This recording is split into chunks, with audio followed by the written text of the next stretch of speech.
Well, season's greetings, everyone. It's me, Nick Michalak, and the stupendous Steve Frazier. Well, hello. It's the holiday season. How does this go? I don't know. Oh, you don't know the song? All right. It's probably public domain, so we don't... Yeah, no, it's fine. It's fine.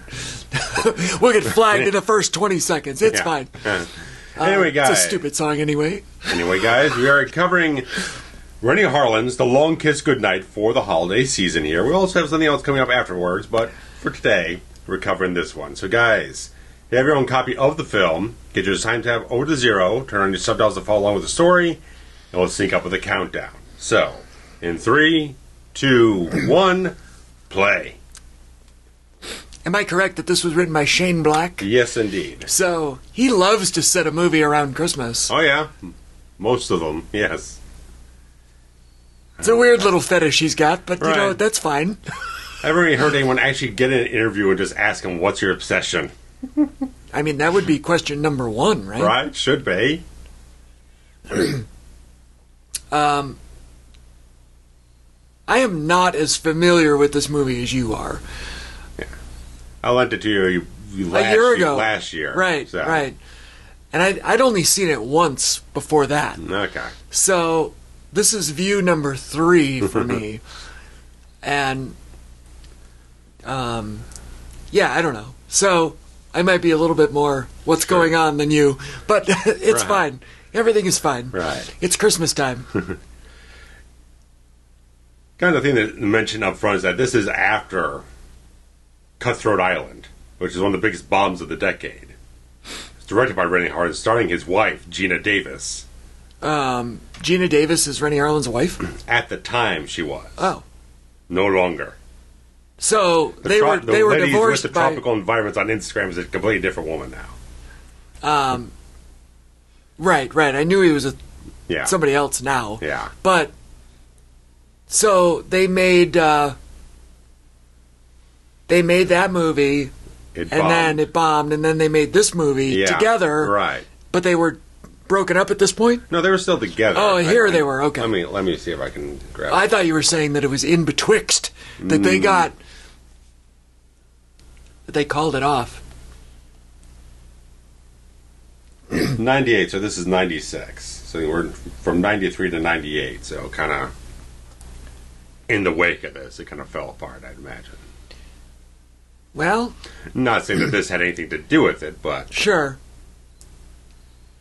I know that they say don't shit where you eat, but there's been plenty of, you know, husband and wife tandems that... Yeah. I don't know if Woody Allen and Mia Farrow is an appropriate example to cite, but I mean, they made like 20 movies together, so you know, it's fine. Yeah.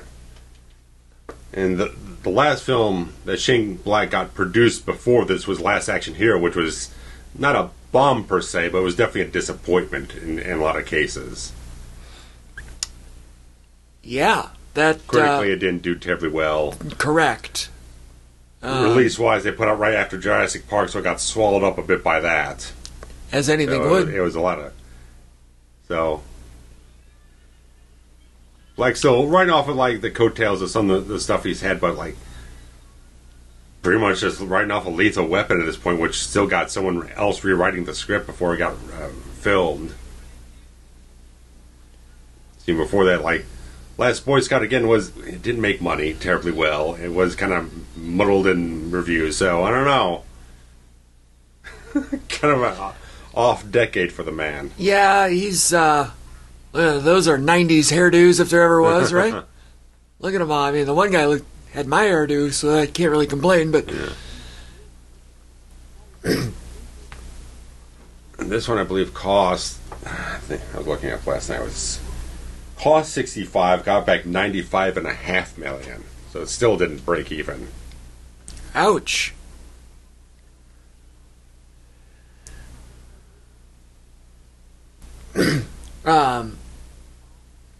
It's interesting. It's an interesting story, right? Like the amnesia thing or whatever. Yeah.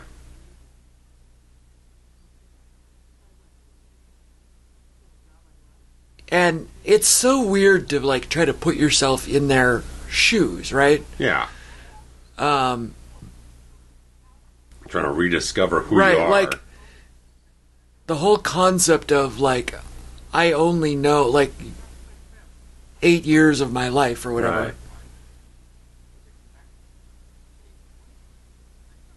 The whole thing's a slight takeoff of Born Identity at the time, which was a novel way before the Damon film happened. Yeah, but I feel like most Just people... the nugget of the idea, just like a amnesiac assassin, but it's a completely different story. I don't know if anybody knew... God, I cannot remember what she was in that's so famous. What, the kid? The little girl, yeah. And I know I'm going to know it as soon as you say it.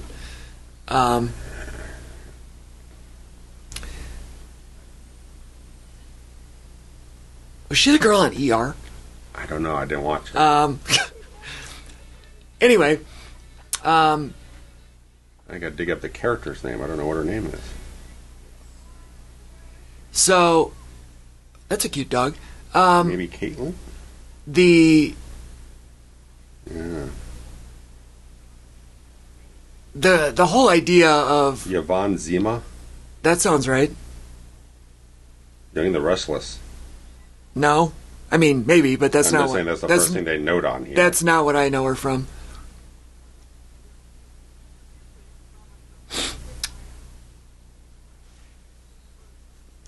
It's a very 90s decor here.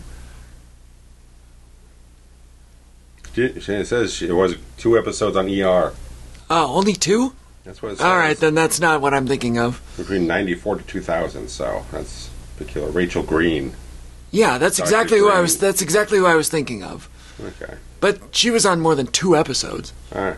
Unless I'm reading 22. Okay. Oh, that's better. 22. Well, look at that. All right. The freaking Wikipedia vertical version cut it off. All right, That got it. makes more Yeah. sense. All right, that's where I know her from is on ER. Okay. I was right. Look at that. Sometimes I'm completely wrong. Sometimes I'm very right. Oddly enough, Shane Black cast her in Iron Man 3. So you didn't forget her. He wrote and directed Iron Man 3. I didn't know that. Yes. When did that one come out? 2013. That long ago, huh?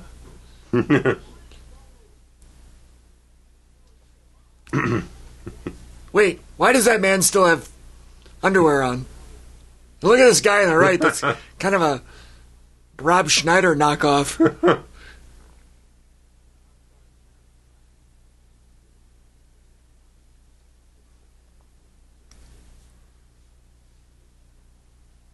At least you say Jackson was sizzling hot at this time. It was right after Die Hard with a Vengeance. And Pulp Fiction. Yeah. Yeah, he was definitely on his way up. Oh, yeah.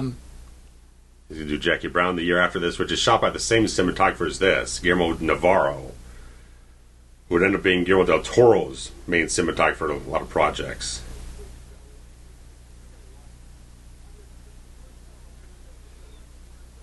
What? This guy in the middle? What is his hair?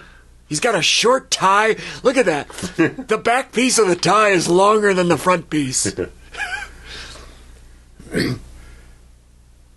ends up being a good story when you get past the scene what the deal is.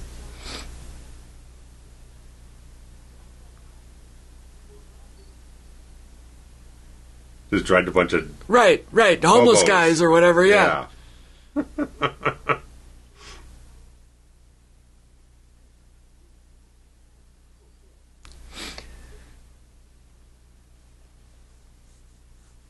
Yeah, he was definitely white hot. Oh, yeah.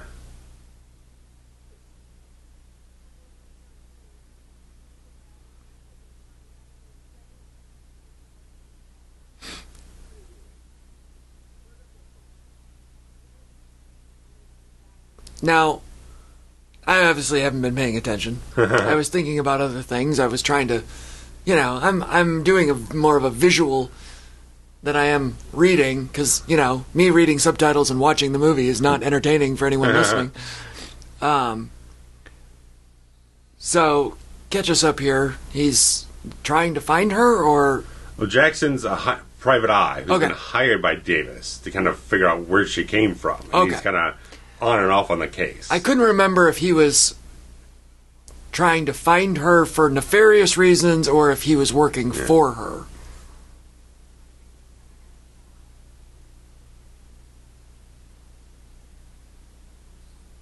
She's got something about her. Yeah.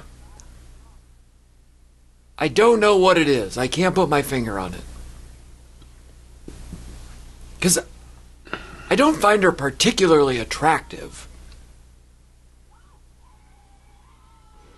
Oof. Oh, the old hoof to the face. Nothing worse, right? Oh, shit.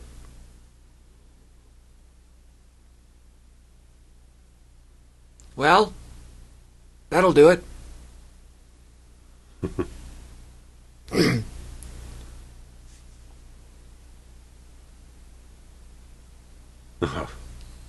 Is this current or is this how she was injured? No, this is present day. Okay, stuff. okay. That's good blood. Yeah.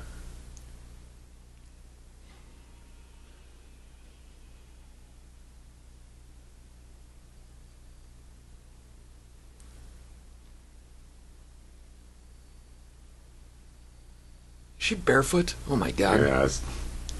I'm already in pain watching this. Oh, Jesus. Oh my god, she's got to be so cold. Richard. Are you kidding me? I don't know if that's like an animatronic, I'm feeling like it probably is. but they did a good job with it. Yeah. And, you know me, I'm thinking that's dinner. Because venison is fucking delicious. Shout out to my dad, who gives me venison all the time. I believe he's on a hunting trip as we speak. Huh. Which means come Christmas Day, my fridge is going to be full. Jersey Correctional Facility. That seems a little fake. Like, it's not even New Jersey. Yeah. The name of the state. All right.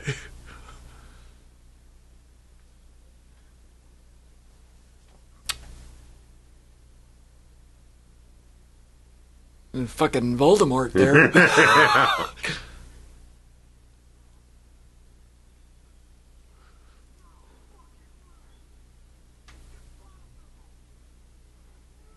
Can you imagine having to watch television through a cage? Through a cage?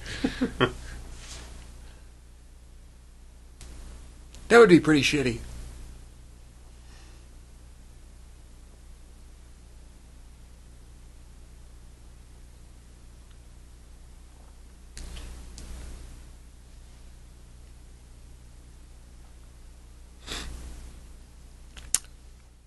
They've got her sharing a hospital room.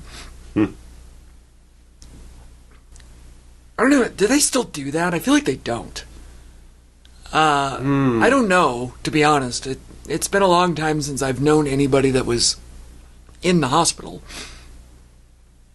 But, you know, when we were kids, it was pretty common that there was a roommate, so to speak, in the other bed. Yeah, I don't know.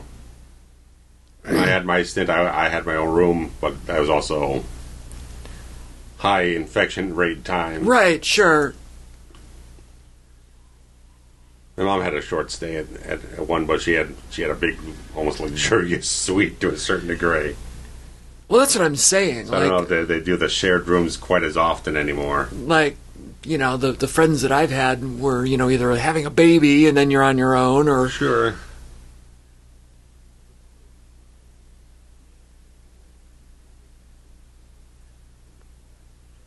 I feel like hospitals are trying to design things with a little more comfort involved these days. right.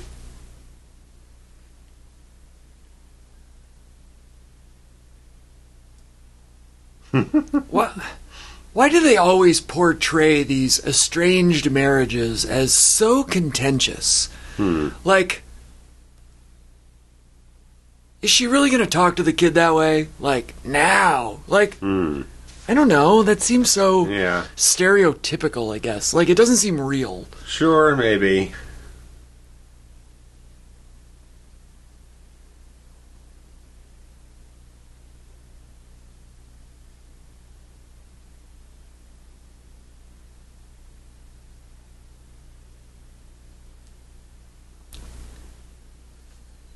And, like, the kid can't even take a gift from Dad?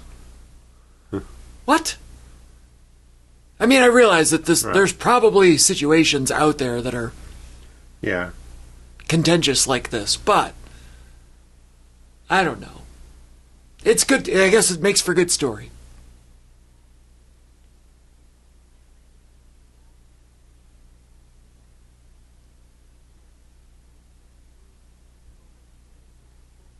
She looks New Jersey. I was going to say.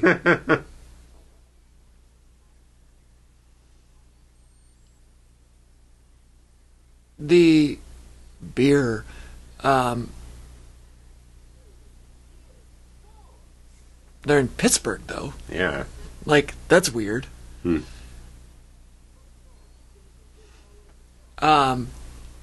yeah, she's very Jersey. Yeah. Yeah, that's Rachel Green, if there ever was one. And she ends up being great in this film. She was great on ER. I imagine if you're on for 22 episodes, you ain't no slouch. Right. Where there's been plenty of times like you cast some kid actor for one episode, you're probably intending for a recurring, but we're gonna recast it the next time out. We didn't hit gold the first time. Yeah, she was. Let's see, ER started in '94. Yeah. So. And I don't know when her first appearance was on there, but it had to have been. I love this whole thing, right? Like this learned or repressed memory kind of thing, like muscle memory. Yeah. Like, holy shit, look what I can do. I didn't know that I could do this.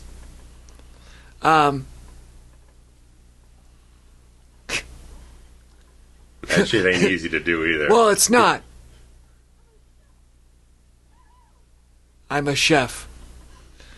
Give me something else to chop. That's great. So, yeah, she played. I guess that's her actually doing it then. If we got it in the same shot. It looks like it, yeah. You never know. Sometimes they'll throw in a double that.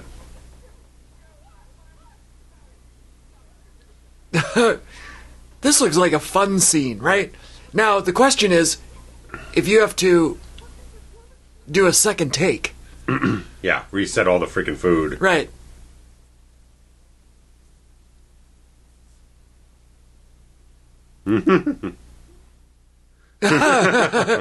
That is a great line. And it throws them a little spooked.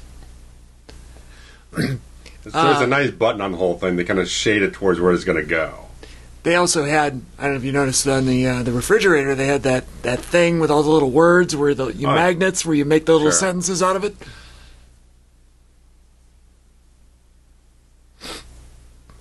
Shane Black loves to write naked torture. Strung up and tortured, yeah.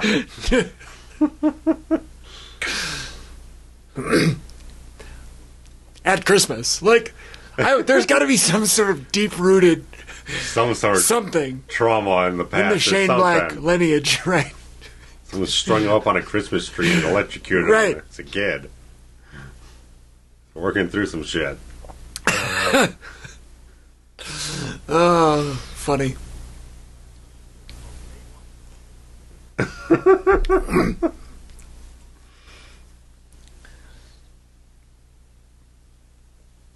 People get a Baywatch Nights reference these days. It's actually pretty... Okay, so it's pretty uncommon, I think, that any movie references another current pop culture thing. Yeah.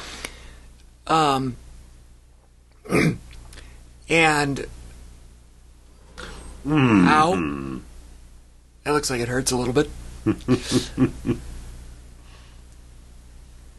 They said that he is the one that allegedly, quote, disposed of her, Okay. right? I think that's what it said. Yeah.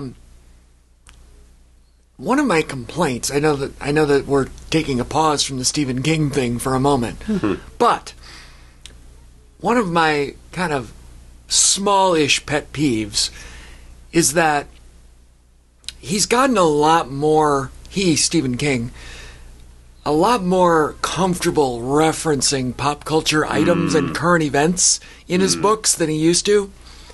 There's always been some. And in fact, The Stand, my favorite book, was originally written in the 70s, and when they put out the extended one in the 90s, he went through and changed, updated everything, updated all the references. That being said, there's like a ton of references in today's books. And it's like, I don't know, it makes them feel like dated. Watching too much pop culture and being all self-referential and such. Right, like it almost dates it to the point where... The postmodern effect, or whatever you want to call it, from Scream forward.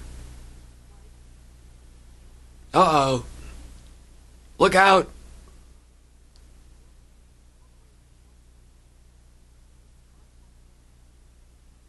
Yeah, look at that. Them eyes, man. She's really good at flipping that like, switch. all of a sudden, she's just different. Yeah. Scary. Yeah, I wonder if there's... Okay, if there's any doctors in the house that can comment. The lore of head trauma equals amnesia, and then secondary head trauma brings it back? Is that a thing? It's become such a trope that I feel like it's just someone... I don't know how it works. Here's how I think it works. Right. Well, I feel like a lot of shit is like that in movies, but sure, it just becomes like that's just the way it works in narrative. Well, I mean, fiction. any sort of like vampire werewolf story, right? All of that is just, well, I don't know, mythology you pulled from someone's the last person that did it. Right. So, is anybody out there have medical training and can tell us, is this a thing? Right. Is this possible? I mean, maybe it's we don't even know. Like, what are dreams? We don't know. Right. You know, so it's like everybody just has their own take on what it could be. But, like you said, it's common enough that it's become a gimmick. Yeah.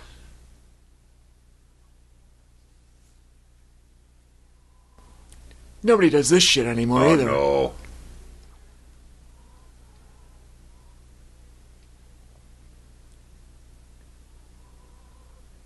Oh, the old gun to the head caroling.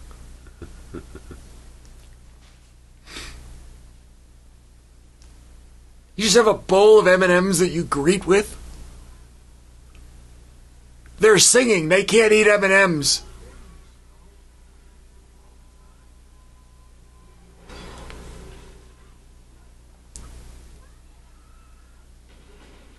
Oh, shit. Voldemort ain't playing around. Nice gun action. I thought he was in jail.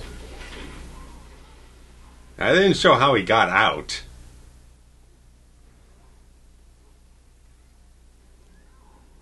That's amazing.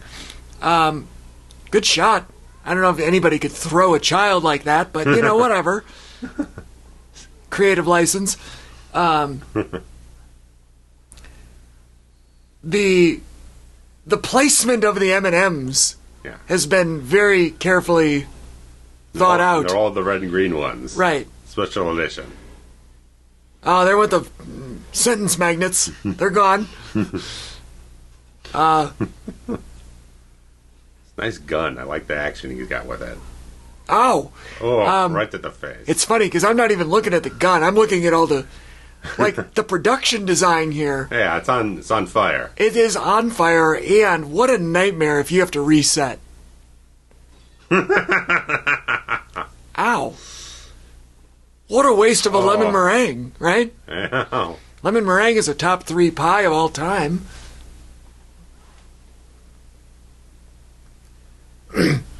Oof. Well... Yeah. Sorry, honey, I didn't know I could do that. Chefs do that. Well, that's what she says. Damn it. Look at that. You beat the joke. Well, Shane Black is a smart man. He knows the one-liner when he's got it.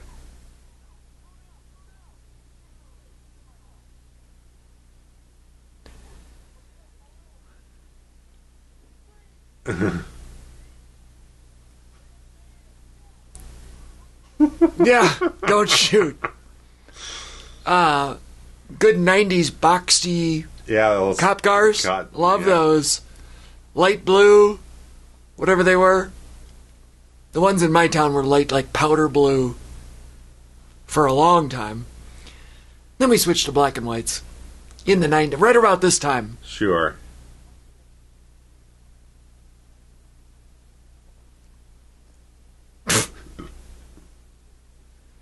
Yeah, this kid is really good. Oh, yeah. She just makes your heart melt.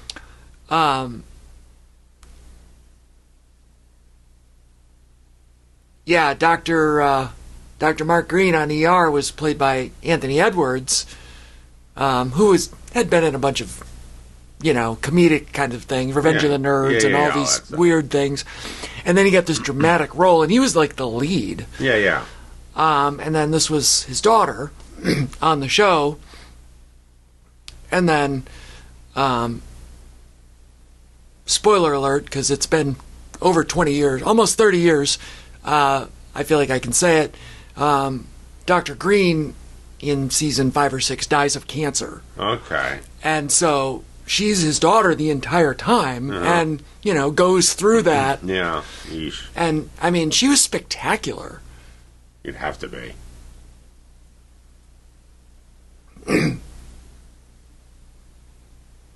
Yeah, that episode where Dr. Green passes away is one of the saddest episodes, of TV I've ever watched.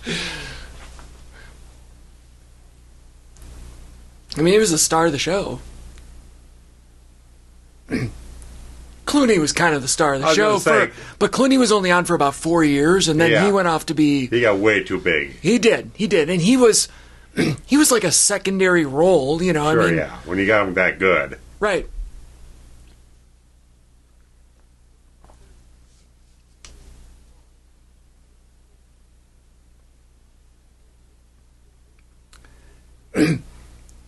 Does the president make his own sandwiches? I don't know. I mean... Big old slab of meat there, too. Yeah, it looks like ham, right? Yeah. Yeah, that's a ham. Christmas ham. Naturally. Right? I think a lot of people do turkey Thanksgiving and ham on Christmas. Mm. Or you double turkey, and then you save the ham for Easter. I know Easter ham is a thing. We really need to get brisket on the seasonal menu somewhere, right?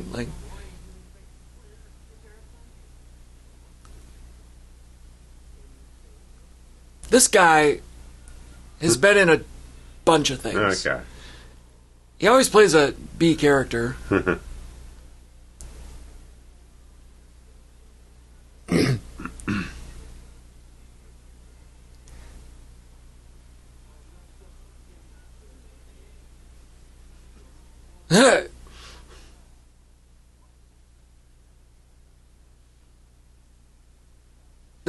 This song's not about Lennon. It's hilarious. I will admit it right now. So, I've known that song for as long as my life, And when I watched this 1 year ago, I honestly don't even know if I knew what the line was, but I also didn't know that it was moving in. And so, me watching this 1 year ago, and she says that, when he says the linen, I went, I don't think that's the right line. I couldn't tell you what the right line was. And then she corrects him, and I went, oh, I don't think I knew that that's what it was either. I always wonder... oh, Christ. I always wonder when you've got, because doesn't that song come up multiple times here? Possibly.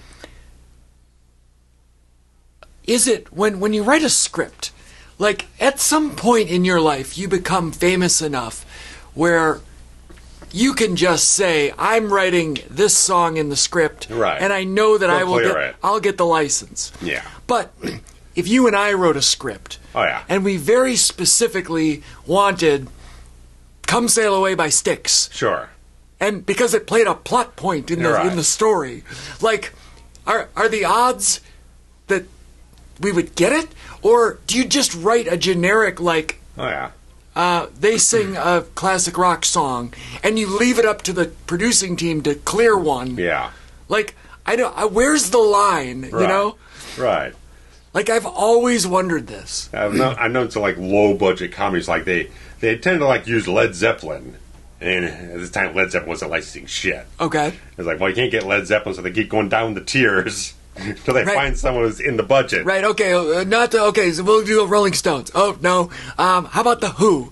No, not quite. Okay. We don't have CSI money. Right. Right. Right. How about Seals and Croft? You got it. There we go. Nailed it. They got one hit. They'll take a discount.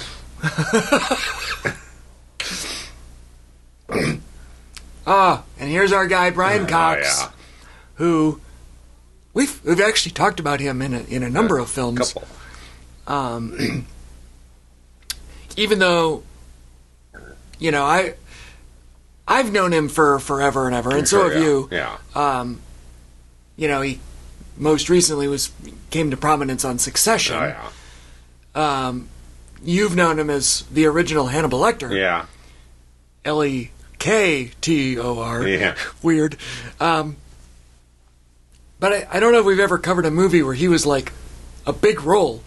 Yeah, we covered The Ring. Which was the substantial supporting role. Medium role, yeah.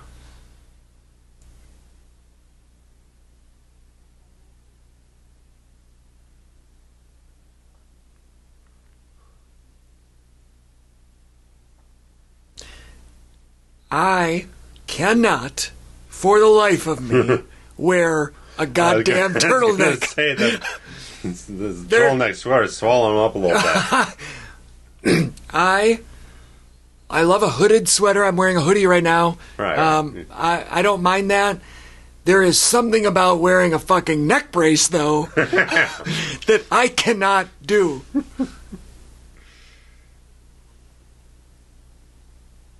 Like Jim Cornette after a scaffold match or something. Bobby Heenan, 87. Bobby had one. All of 87, yeah.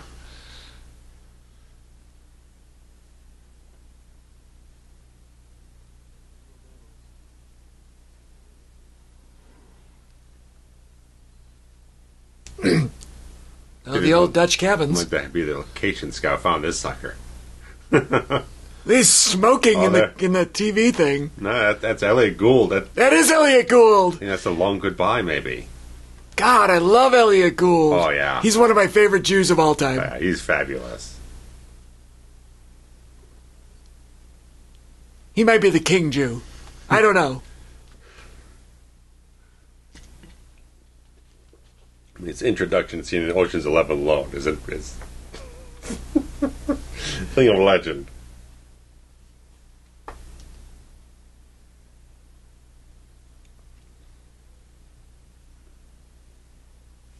It's a nice little cell phone for 1995, rather.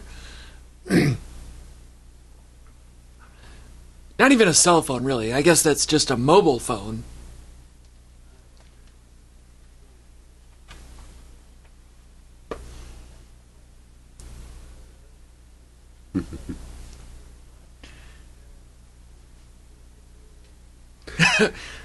He's so effortlessly likable.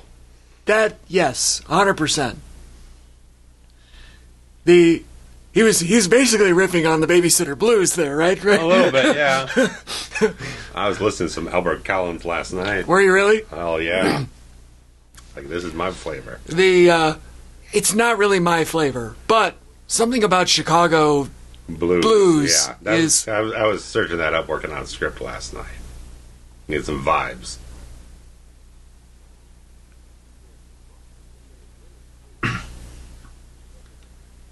And the chemistry between these two is great. I think... Of course, I've never seen Samuel L. Jackson not have chemistry with someone. I was just going to say he's that. so endearing. Even if he's playing a bad guy, he just clicks with everyone around him. Samuel L. Jackson is... I hate to use the word underappreciated because Yeah, everyone really loves the hell out of him. But I don't know if he gets the credit... The height of his talent, that he'll really recognize it. Right, for being, like, such a great actor. Mm-hmm. Like... You know what I mean? Like, everybody loves Tom Hanks. Yeah. And Tom Hanks is a good actor. Yeah. But I feel like... Take it for granted. You do, and I think in a lot of ways, Samuel L. Jackson is just as good. Yeah. Like, I think that they have a very similar quality about them. Yeah. One... You know, Tom Hanks usually plays slightly more wholesome characters. Sure. But I think that their abilities and ranges are, you know, on parallel tracks. Sure, yeah. And two guys who always seem very grateful, never really flex an ego of any kind. They know what their worth is, but they won't kind of go around and be a pompous ass about anything. No, and... I think they're both two of the most liked and well-respected people in Hollywood. I just absolutely adore Sam Jackson. Yeah. In literally everything. Sure.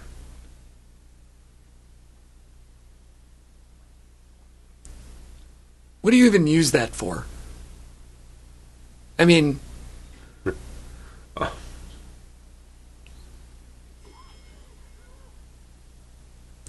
That's a nice little thing. Yeah, a little scare tactic of sorts. A little... Jesus Christ. Chefs do that. He's get the fuck out of here.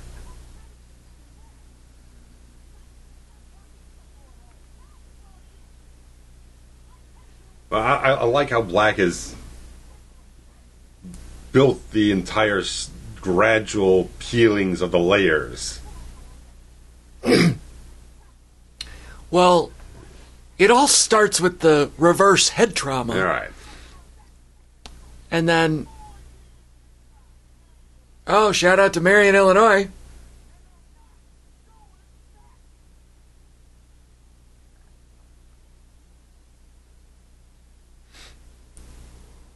He's outstanding. Oh, yeah.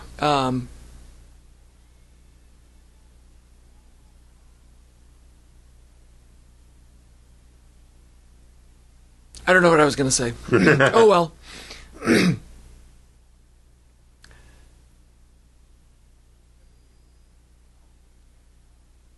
Oh, here we get the exposition, which I guess is fine because she doesn't know. Oh, we were saying about the onion.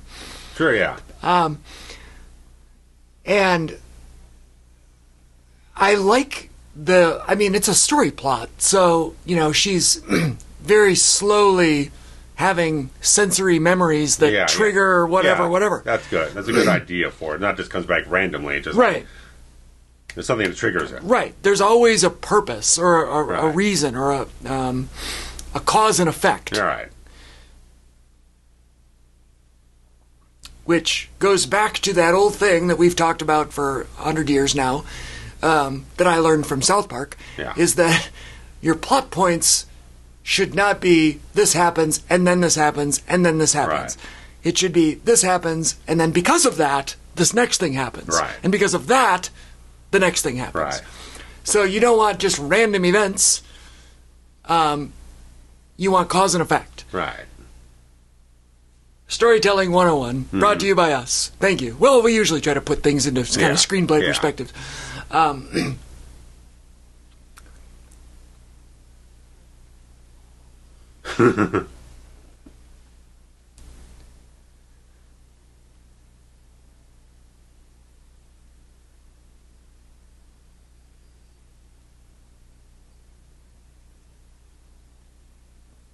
Look at that old bus. Buses really evolved. You know, like, you kind of notice fire trucks evolve and trash trucks evolve a little bit, right? Yeah. But buses really looked different back then. Like, this is only, like, 30 years ago. 25, they're about something. 29, my friend. Yeah, right? they're about.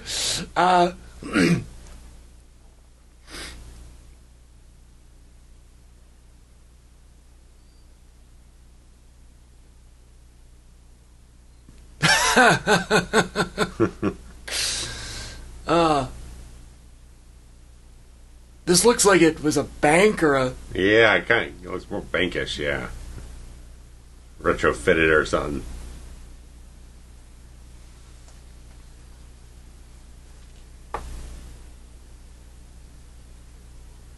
They filmed everything.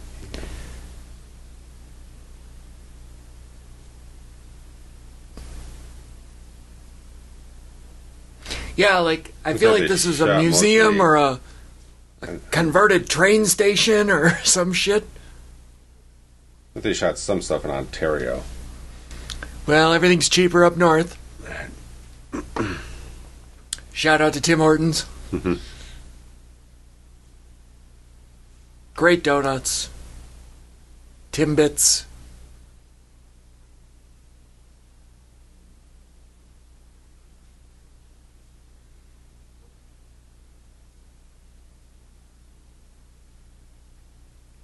God, I wish we had a Tim Hortons around here. You can get them in Michigan. I don't know how far south they come. We also don't have Waffle House here, which is a southern thing, but they only come up so far north. I feel like I could make a killing opening a Waffle House and a Tim Hortons.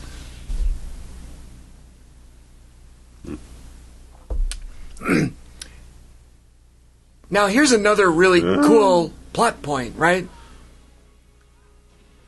In that, yeah, if you are meeting somebody and you have amnesia, you don't know who you're looking for. Right. Everybody's a suspect. Jesus wept. Jesus wept is a nice outcry of concern.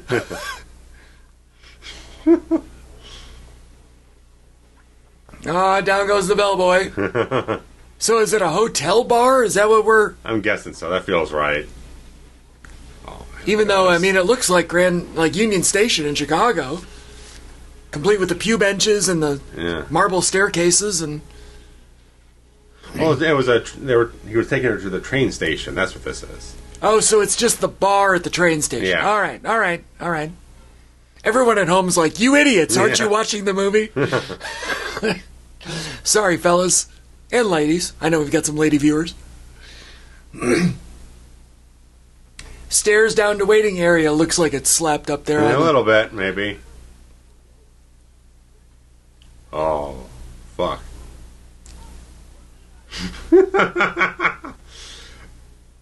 This is so much where like Harlin and Black really mesh together. You get the comedy with the action, and Renny's so good with the action stuff. Renny's really good, and the other thing that he's really good at is directing the cinematographer. Yeah. Like this shot alone, what a ridiculous stunt. That too, yeah. But and shooting out the... Yeah, that feels so much like a Shane Black idea. Just a real smart, innovative idea for the action. But Renny's got this vision of... Oh, yeah. He's a visual director so much at this time. Like, I feel like it was a Renny decision to shoot that from underneath and then cut from above. Yeah. Like, how many times did they shoot that? Yeah. Jumping out the window. Sure, yeah. You know what I mean? Like, just from a production standpoint...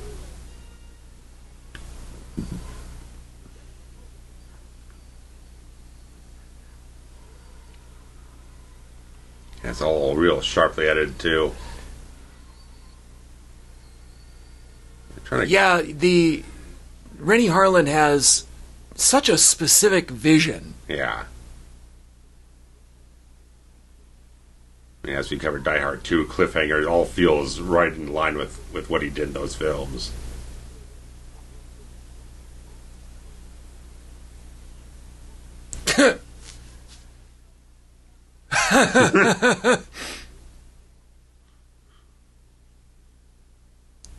Mr. Wally. Feel up a man's groin.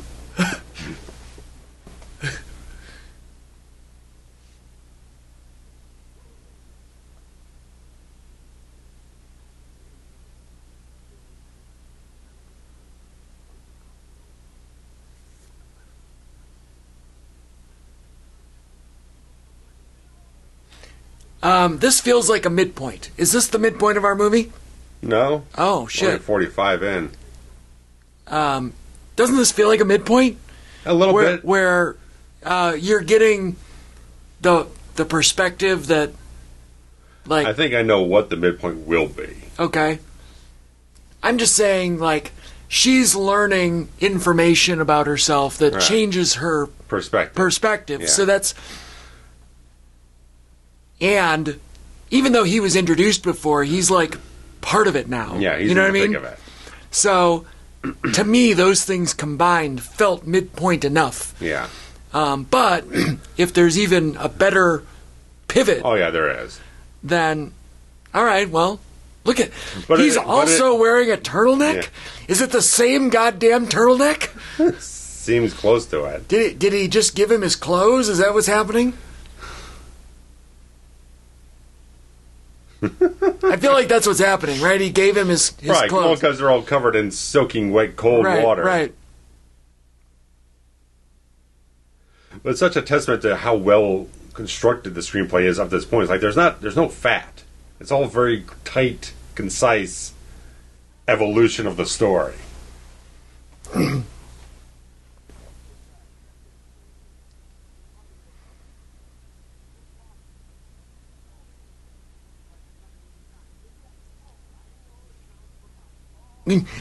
He said, "I did nothing of the kind," and the subtitles said, "I did not." They get lazy every so often. And he's kind of dressed a little bit like Taggart and two with his golf outfit, with the golf shit and everything. Yeah. I mean, isn't that it's President Gerald Ford, actually. Excuse me. Right. You ain't passing for no Gerald Ford. No.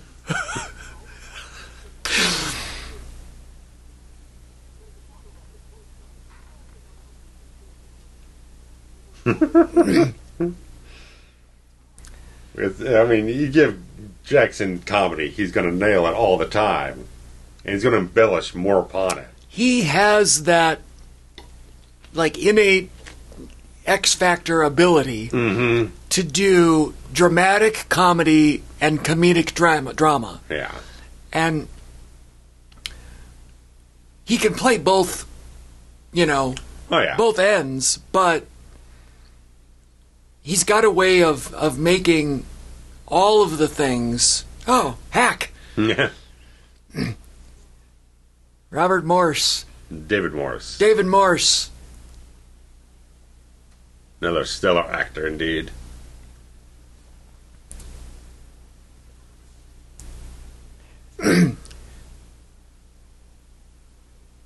So my favorite movie that he was ever in was The Negotiator. Okay.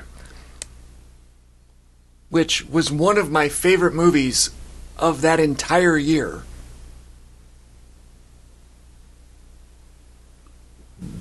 Which is also a Sam Jackson flick. Are you talking about Jackson or... No. Jackson? I was talking about Morse. Robert Morse. David Morse. David Morse. Why do I keep... Jackson's also in that movie. I think so. Why do I keep calling him Robert? Who's Robert Morse?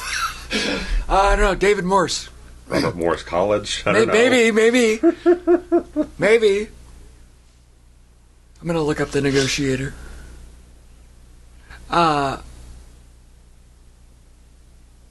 I can spell it right. There it is. We found it. I can't remember what year it was. 98 maybe? It was 98. You nailed it. 98 was a good year. Mm-hmm. A Simple Plan is coming out on 4K. I'm so excited. I feel like that's Negotiator is right up your alley. You've seen this or no? No, I've not.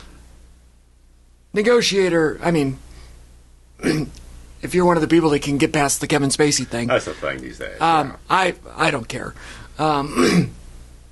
But Negotiator is... Oh, it's set in Chicago. I forgot about that. I think Morse is actually a Chicago guy. He's in it. He feels about that. My God, Negotiator is a 10. Directed by F. Gary Gray, who's got a lot of track record on him. All right, well... I think he did Straight Outta Compton. Oh. I think so. Been around for a long time.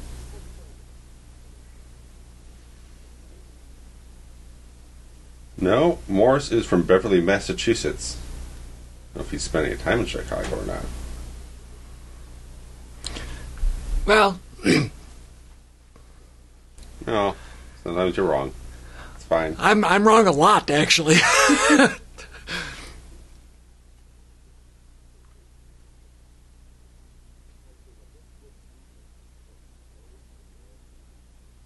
Well...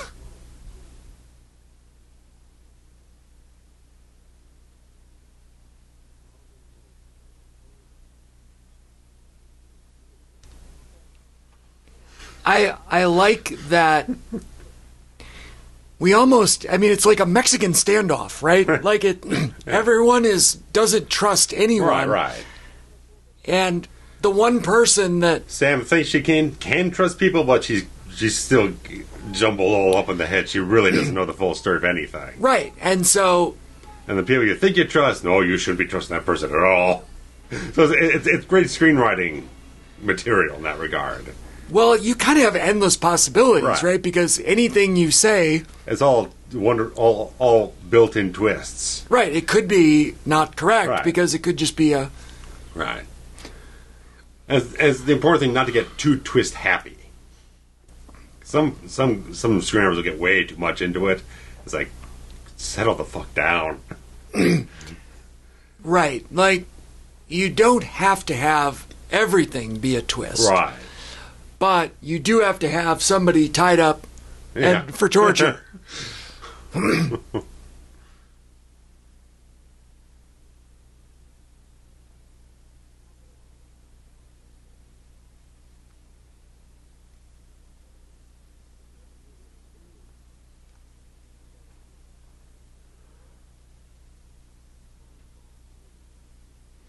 And I'm also slightly not all there on the plot here, but he's the bad guy, right? And he's one of the bad guys, yes. And she was trying to nail him, like arrest him or whatever. When she got amnesia, she was pregnant with his not his kid, but the other guy's kid.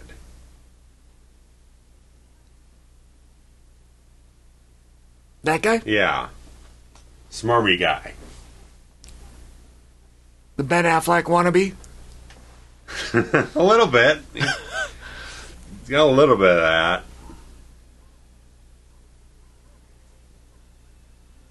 that. He's great. He is good, yeah. Now, what happens if you're doing the water torture thing and they drown? Right, sure. And then you How long do you keep them under? Then you don't get the information. Ah, there's... Especially when you're freezing cold water, the hypothermia. Right.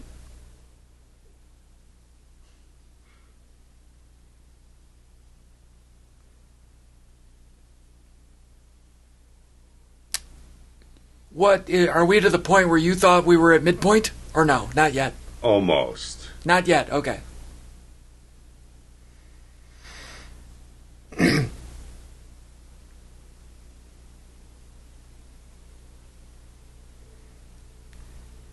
All right, right, so your homework from the last movie was to watch There Will Be Blood. I haven't been there yet. And your homework from this movie is to watch The Negotiator.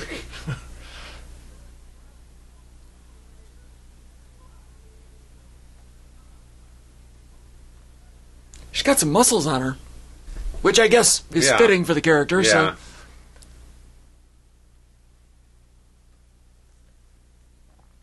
Nice job with the makeup. You're making the blue lips and everything with the water on top of it. That's some good, precise work. Know what you're doing with this stuff, or it's not just gonna bleed all over the place. Yeah, I wonder if anybody we know did anything on this. I doubt it, because they're not true, makeup effects.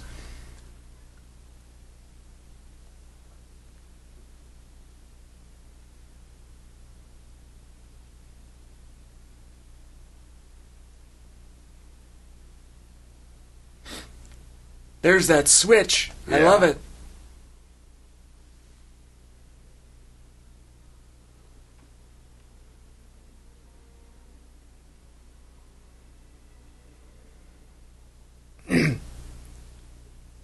I wonder if they made a cast of Brian Cox. To just submerge it, probably. Yeah, like they just made a dead Cox, and then and then. Like we had two eyes.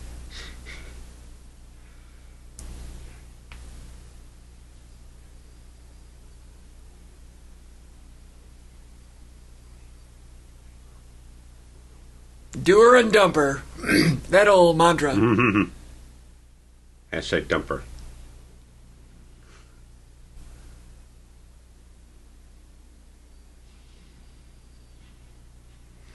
These, quick cut close-ups are very Renny Harlin, too. Oh, yeah, they're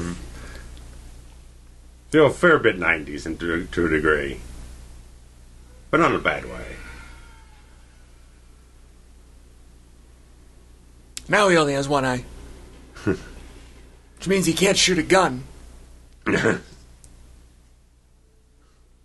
Maybe he can, maybe he's better, because he's always aiming with one eye, right? Right. That looks bad, but, whatever. Yeah, some of the composite shots are a little rough.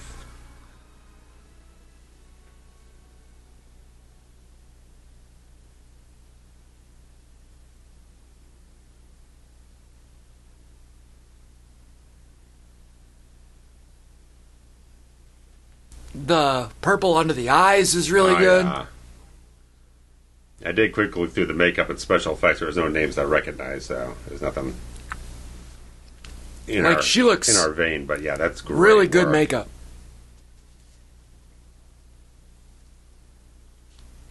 It's not just the face; they got to kind of pale up a lot of her upper body too. So right, very good work.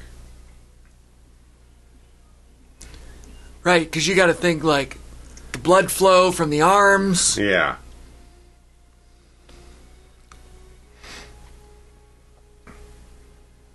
The cinematography here. Oh yeah. Really, really impressive. This whole scene.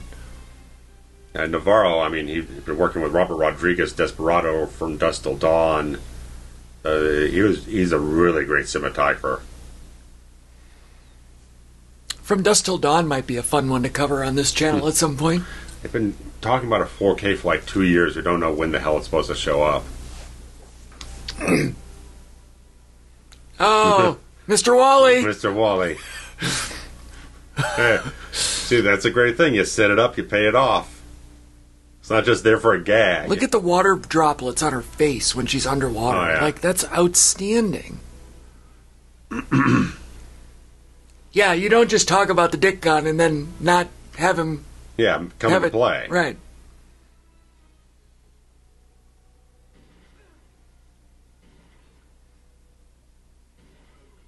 Love it. Yeah. That's so good. This is so well written. Oh, yeah.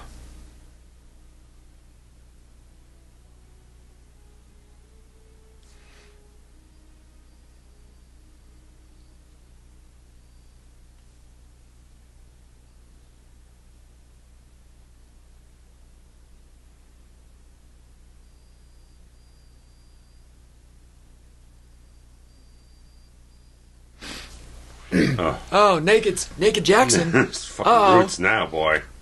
Oh, wow. That got dark. King Kuta here. Oh, wow. That's dark. He doesn't often do, like, nude. No.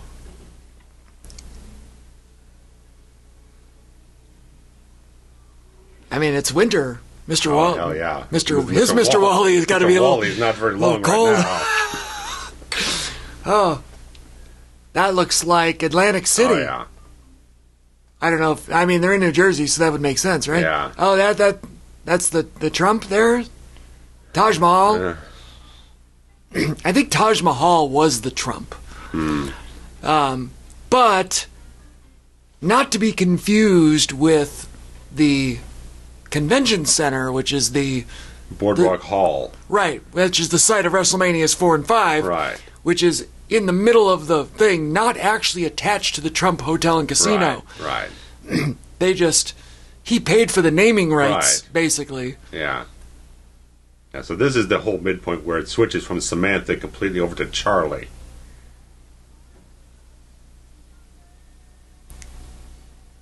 The entire personality is completely shifted now. Okay, so now she's back to her original self? Yeah. Well, that's a way better midpoint than what I was yeah. thinking. Because not only is she pivoting, like she's completely the other different person. The other person. Wow. Yeah. And the fact that Geena Davis is, when she does flip in those moments, she's complete. You can tell she's just a completely different person. It's not the same demeanor, complexion, anything like that. It's a complete opposite to who she was. Oh no, Lady Marmalade. Look at that shot. Oh, that macro or micro. Yeah. Just excellent work. I wonder. Yeah. The fuck is this? She's kind of got a little Brigitte Nielsen in her. A little bit. Now. She's a hell of a lot prettier than Brigitte is. Was, or ever will be. Well, Nielsen has something about her, though, that is... Look at that. Look at that wound. Yeah. I mean, it looks like ramen noodles. Now, apparently, cinematographer Guillermo Navarro did win Best Cinematography Oscar for Pan's Labyrinth. Oh, so Pan's Labyrinth is wonderful. I figured this guy's this good. He's with the quality of people he's worked with. He's probably got had a one. Pan's Labyrinth is wonderful. Guillermo del Toro is just so unique. I mean, the guy everything he does, it's all love. Nothing's ever really just a work for hire. It's always something he's passionate about. He always pours everything he has into it.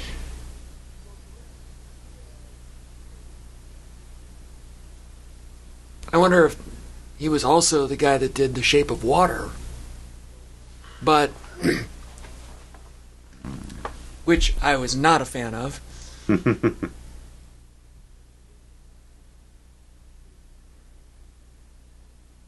But, you know, you can't win them all.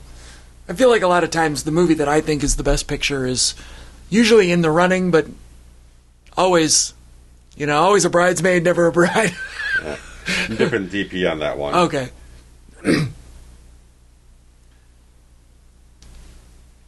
It feels similar enough to Pan's Labyrinth that I thought it might be the same. Sure. But that's probably Del Toro's style, right? Like his vision.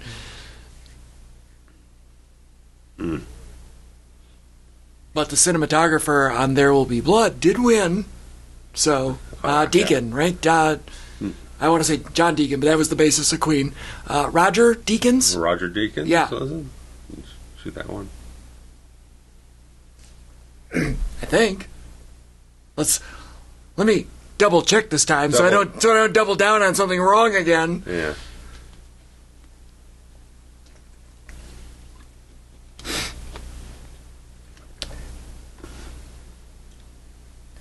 must be also weird if you're like in the FBI or wherever she worked for. Yeah. That, like, all of a sudden, this person that you thought was dead actually isn't. Mm-hmm. It is Robert Ellsworth. That's what I thought it was. Okay. He shot a couple Mission Impossible films afterwards and a few other bits of notable stuff.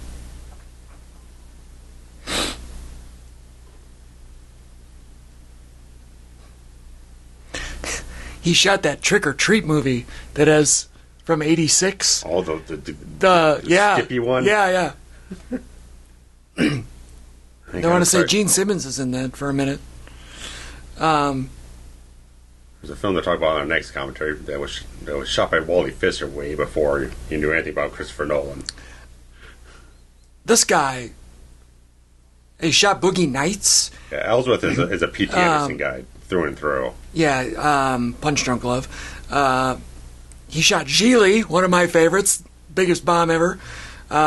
Good Night and Good Luck is fucking amazing with George Clooney.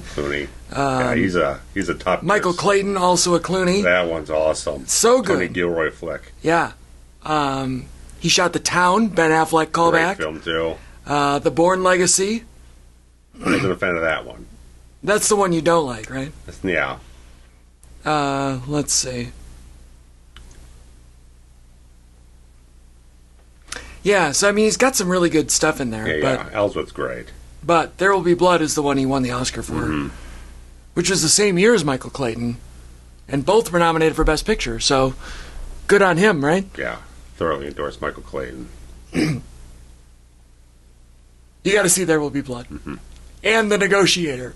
I'm making him a list. Nick doesn't really like movies. I do. I just don't have a lot of time. I'm very busy. Right. You'd rather watch Star Wars and Star Trek 800 more times. But that's fine. You do you. Little ginger ale. No. Oh, I forgot he likes A little Coca-Cola product placement. Why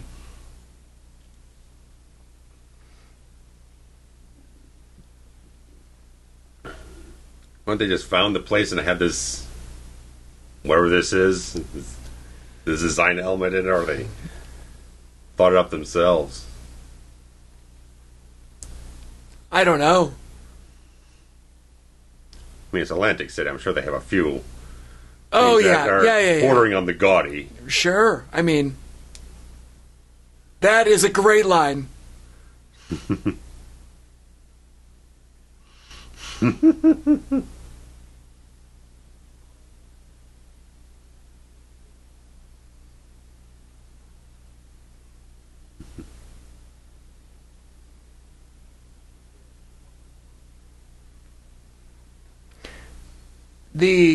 It is interesting that she has flipped the switch now and has completely forgotten about the other two, right? Like her former. Well, it's not like she's forgotten about it. She's trying to just strip that part of her life away. It's like, that's not who I am.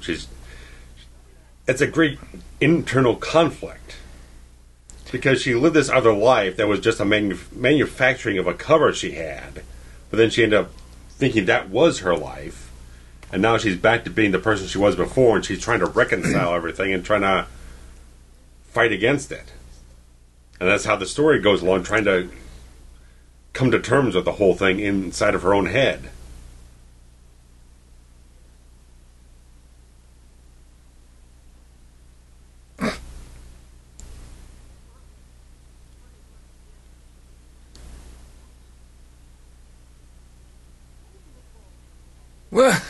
I mean, she's just a great actress.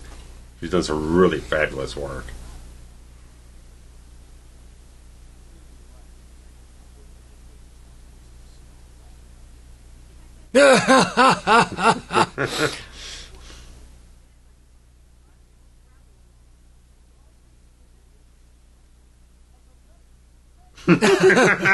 Nice.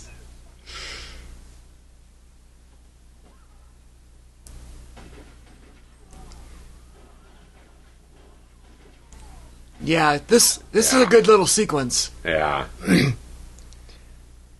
And Jackson's comedy is just perfect. Oh, yeah.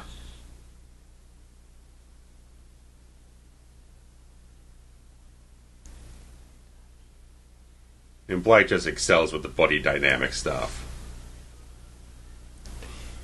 Yeah, see, that was the trump Yeah. there. It said... I don't know when that actually stopped being a thing, but... Sure.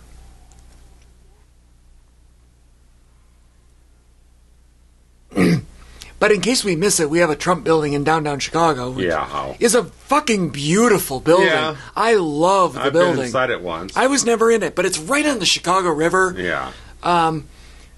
You know, previously we just had the kind of the two bookends of the Sears/Willis on one end and the Hancock on the Yeah. other. And the Trump is now right in the middle, so we've got like a three-banger. Sure. It's symmetrical. That looks like a tough stunt to pull off, no matter who you are. That is the same turtleneck sweater. Yeah, I think it is. Like From Cox. Cox gave it to him. Right? Yeah. This is just Still great. smoking the cigarette. I'm not even going to get up. And with the little blues track, this is just... And then This is, again, it's such a great synergy between what Black writes as characters and what Renny can give as a visualist. And a vibe overall. I love that he's just laying there. You know what? It's been a real shit day. This is fine. Chubby bag lady back there. Sure. Oh, those are hot shoes he's got.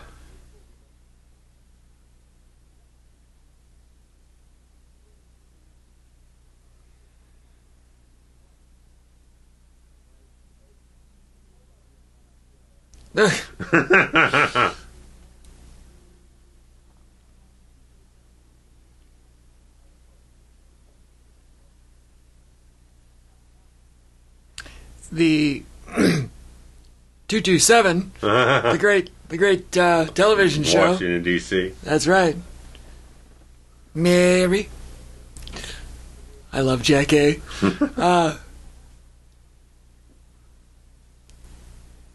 I love that he's smoking with those big chunky gloves on. And she's smoking, which is totally a Charlie thing. Not yeah. And again, nice dynamic of character traits. Which then, do we have any doctors in the house? Call back. Like, is that really a thing? If you go through an amnesia spell, do you forget that you're a smoker? Like, isn't your body just addicted? And You're right, it's a biochemical thing. Right.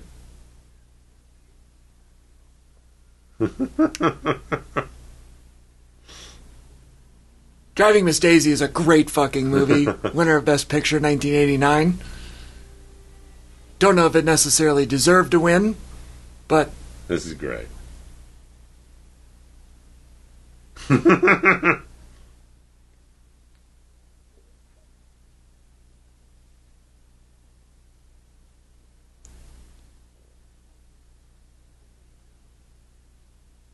Oh, I love it. That's the perfect bait. That kid just quit smoking. Yeah. For life. These linen drapes that are yellowed with smoke. They've got the good... the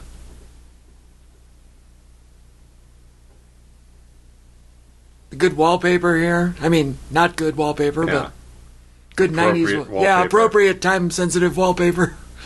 Floral patterns on everything, including their coffee mugs. Nice poster. The cat. Yeah. The art direction's having a little bit of fun. Those valances up there are really terrible.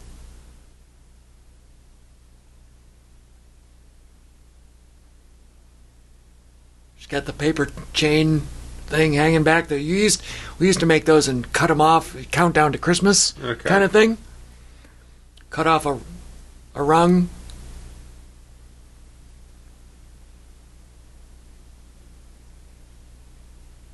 here's one of those moments, right, where she's got to reconcile. Yeah. Oh, he's smoking Newports. Like, how great is marketing? Oh, yeah.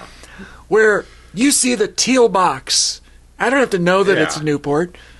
I saw a teal box. It could literally be any teal box, but I went Newports. All right.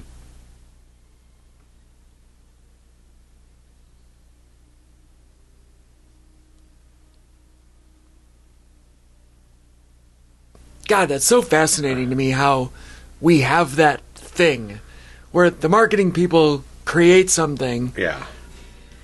And then we just know it, like, for forever. Yeah. And sometimes it's literally just a color. Sure, yeah. So when they want to Greek it, sometimes, like, it'll look like the name brand, but it doesn't have the name brand on it. It's just changed enough, but it's still... Right, it would be Newsom cigarettes. Something, yeah. It just veers close enough to it where you don't have to pay a license, but it still seems legitimate. Right, Newman cigarettes. Right. Hello, Newman. Well, like on the X-Files, they had the cigarette smoking man, but they created their own brand called Morley's, but they look kind of like Marlboros. Okay. The white and red pack all the time. And I think they kind of got cycled around to other productions, too.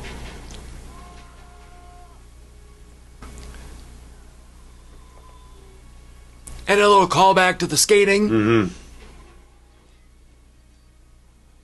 She literally shot off his tire. It didn't just pop the tire.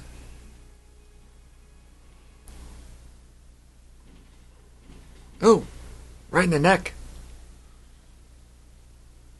Little blood stains on the window. That's good.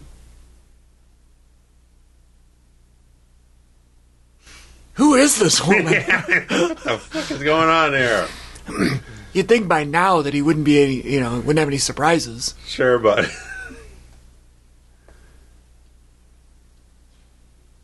Whoop. That's a fun little gimmick. sure. Where do I get one of those? Whoa! Ooh. Oh, man, he's just good with that smarmy smile, man. Yeah, he's a good heel, right? Yeah, it's Craig Bierko. It's like, I feel like if Ellis was the bad guy in Die Hard, that's this guy here. Yes. Without the cocaine, which is unfortunate. Well, that's a shame, because everyone needs a good tootski once in a while.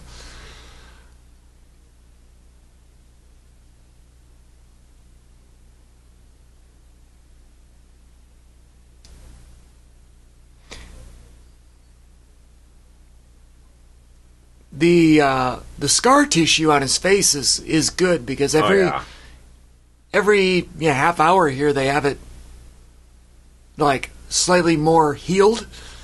I mean, that's just great continuity that they've done. Right. Because as they do it, they're doing the makeup appliance. They'll take a bunch of photographs, like a couple Polaroids, just to keep track of it. And they'll probably keep like a board. Right, so that the scars in the this scene, that's that scene. So we kind of keep. Most times you're not shooting things in order, so you're gonna have to kind of figure out exactly what the stages are. Stitch it together, right? Yeah. No pun intended. Yeah. But like, I love the whole concept of the continuity person. Yeah. I don't know if that's a role, like if that's a credited role as continuity, or I don't know whose job that falls under. Got to be somebody in the DP chain. Well, I know there's the script supervisor that deals with like script continuity to a degree, but I don't know, like physical stuff on set, like in terms of like the wardrobe, the makeup, stuff like that. I think that's all just kind of does hair and makeup to different departments. Hair and makeup might have their own continuity person underneath them. It's just a hair and makeup assistant or something. Yeah, something. Like, I think that would be a great job. I would love that job.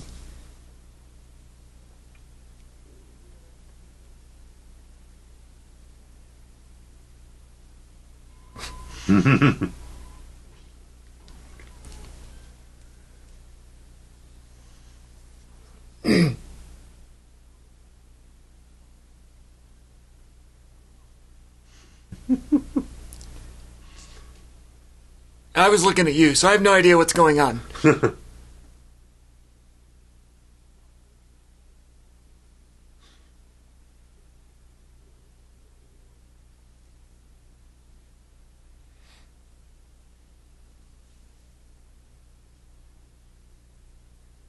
Yeah, he really is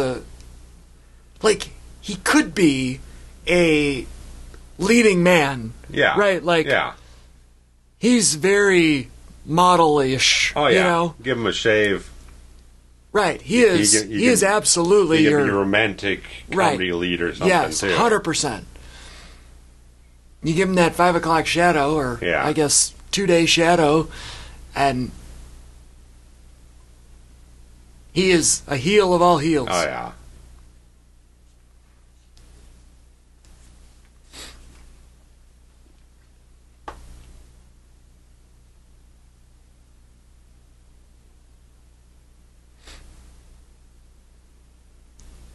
Pelvsies.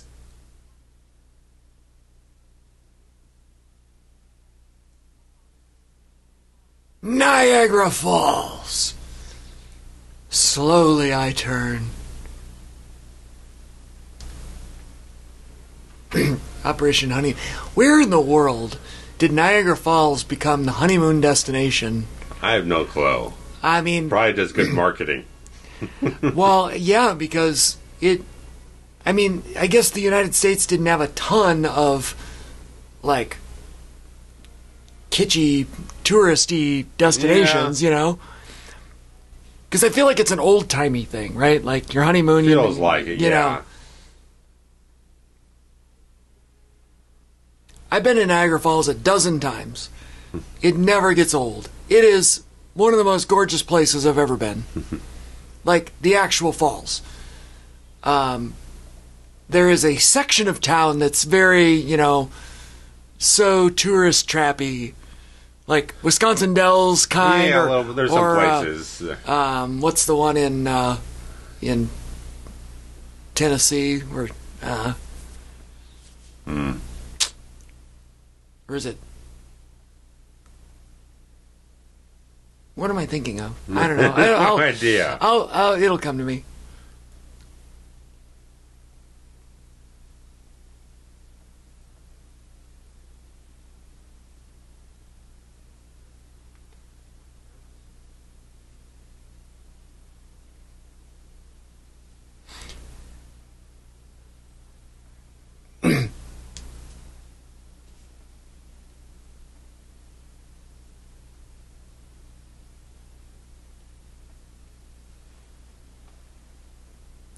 Kids that age do not play with dolls.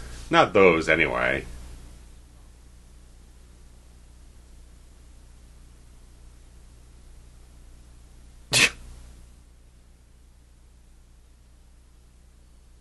Like, that doll is made for a 3 or 4-year-old. Probably.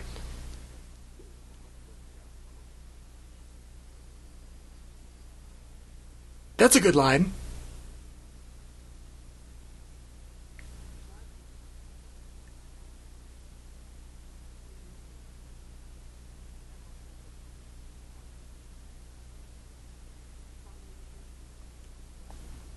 So she's just going to rescue the kid, right? Yeah. Her kid. Yeah. Not just any kid. Mm-hmm.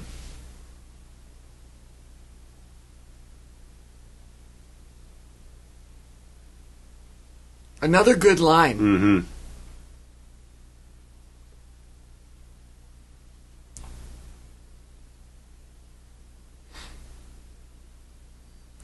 It's funny because you said that we agreed that Sam Jackson has chemistry with literally everybody. Yeah.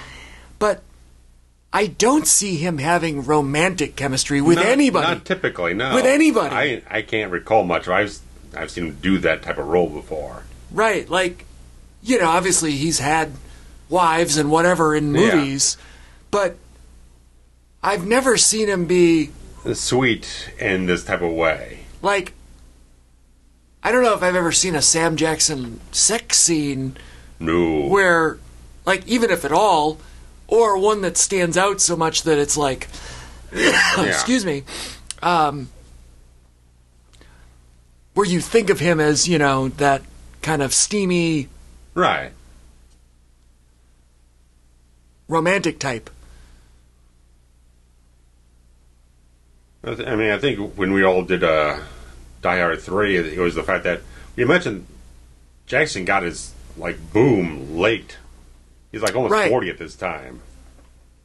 Right, like his first speaking role was in Coming to America, I think. Something around, yeah. And that was 87. Yeah.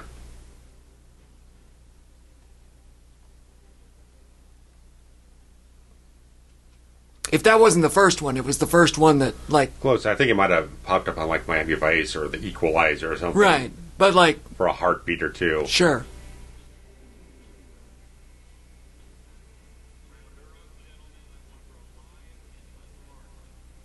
Well, they knew that was going to happen, right?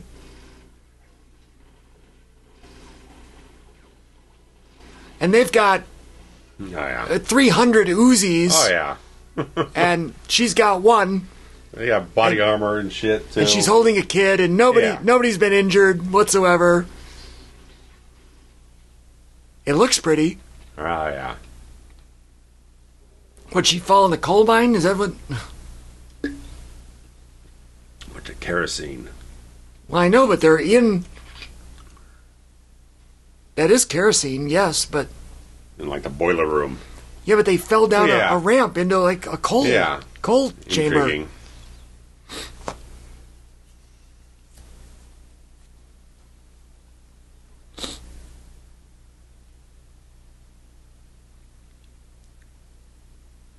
Something fishy about that doll.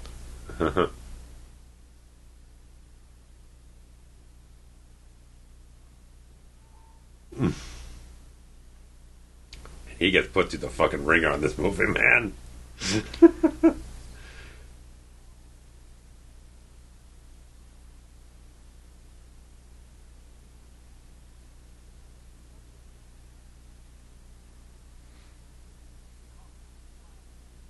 So this guy turned heel? Yeah, it seems like it.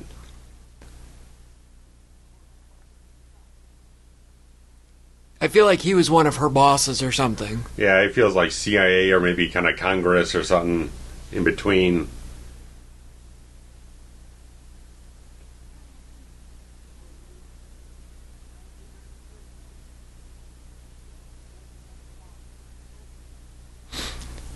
Everyone always forgets about the 93 Trade Center bombing.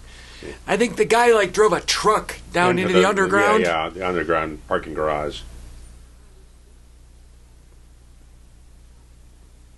That's it's one of those things that like it was really bad at the time. Yeah. And they got overshot by Oklahoma City and then everything else afterwards. Right, because Oklahoma City was successful, quote unquote, for, a bombing. Yeah. And then everyone was like, oh, look at that, the guy that, he tried to blow up the Trade Center and it didn't do anything. And then, well, we all know what happened after that. 8 years later.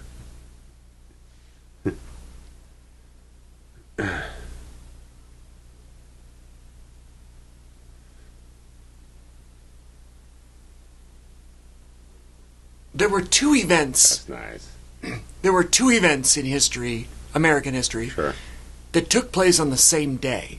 And am I remembering correctly that, like, is it Oklahoma City and Columbine were on the same day? Columbine obviously was in a March, I'm not sure. I want to say one of them was Hitler's birthday.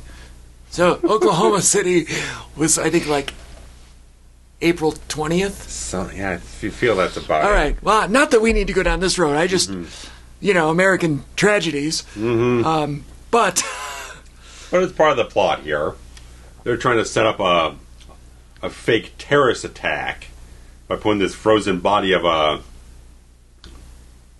ethnic gentleman into the whole thing and trying to spark something off so they can spike Congress into funding more counterterrorism shit. Okay, I was right that Columbine was 420. Okay. That was later than I thought it was that year. Oh, Oklahoma City bombing, April 19th. So they one day off. Yeah. Okay. Well, then I'm not crazy. Apart. I'm not crazy about that. Okay. I thought it was the same day, but close enough. Yeah, this is good.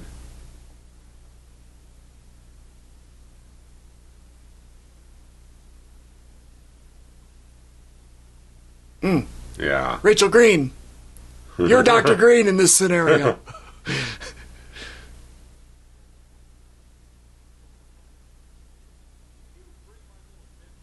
Oh, God, man, you want to gut him, don't you? Yes.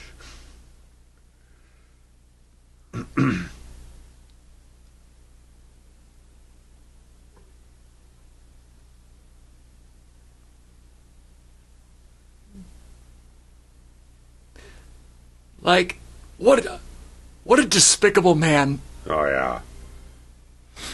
Oh, boy. Oh, there it is. There's the turn.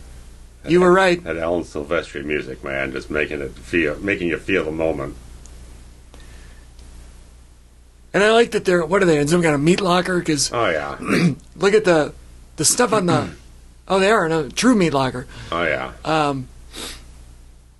The boxes on the wall, on the shelf back there, had that, like, little permafreeze on it. Yeah. Whatever that spray is, Yeah. like, They they used to make it look frosted, right.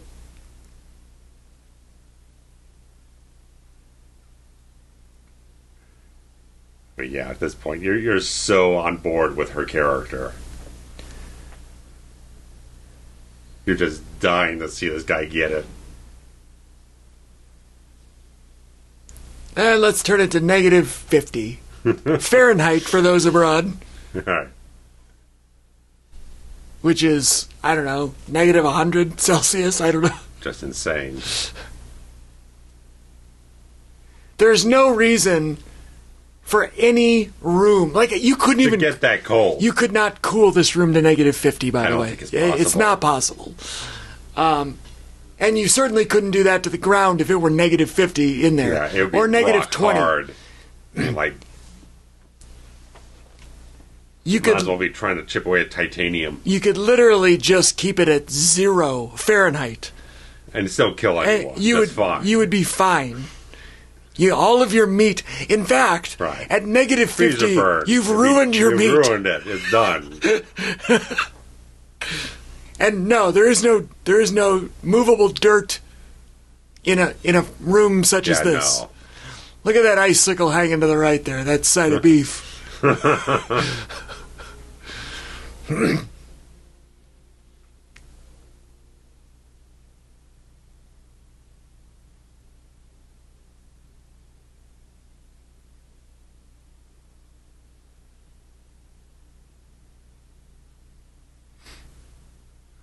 She's got some MacGyver shit going down here. Oh, yeah, this is.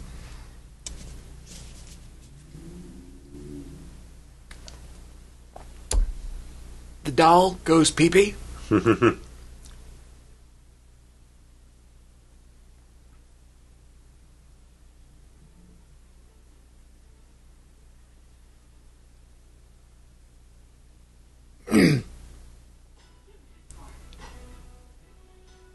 Oh, she filled it with kerosene. Right. I got it. It's all making sense now. Yes. Dear Lick.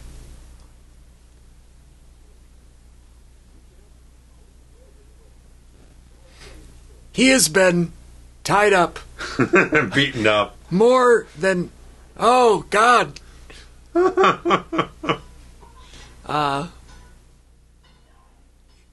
He's been tied up and tortured, and... Yeah, he's not had a good time with this. Mr. Wally almost got it.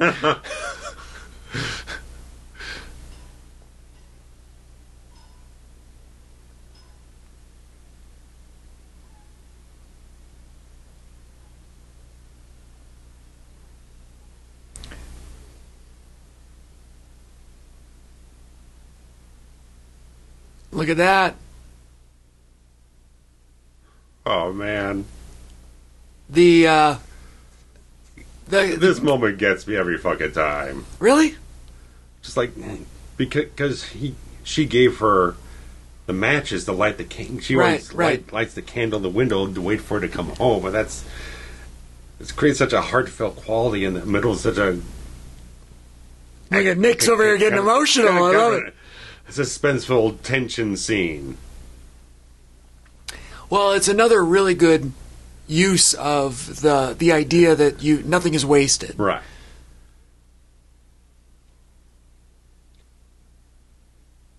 and it's that building of character so much. That you can, at this, I mean, definitely at this point in time, you can see that Samantha and Charlie kind of reconciling between one another. Because she's no longer trying to, she's fighting for her own kid. I always like how they make the tanks like shoot up like rockets. Oh, and there goes Sam. Jesus, he went through the sign. The Deerlick got shot out like the lady in Gremlins. There we go. Nice.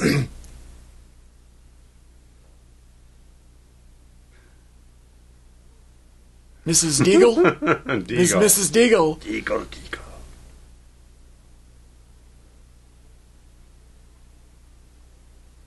God, it was 8 years ago we covered Gremlins. Yes. That was our very first Christmas movie on the channel. It might have been the third commentary overall we ever did. Yep.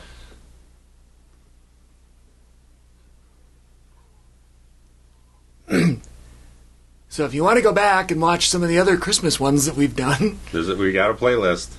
the Gremlins was the very first one. We've covered Die Hard. We've covered Die Hard 2. Bad Santa. Yes, Bad Santa.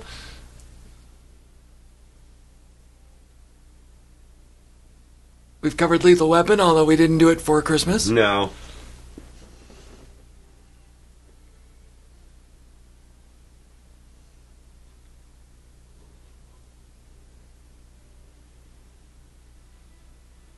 Silent Night, Deadly Night we covered. That was an interesting one. I love the Christmas song for that movie. Warm Side of the Door. You can get it on iTunes. It's great. It is a really, really fun song. I've listened to it about 3 times this season already. It's fabulous. Technically, I never listen to Christmas music, but it's like, not me either, but that song. We'll have to play it when we go. Because no one else plays it, so you play it for yourself. You don't get overexposed. That's true. That's true.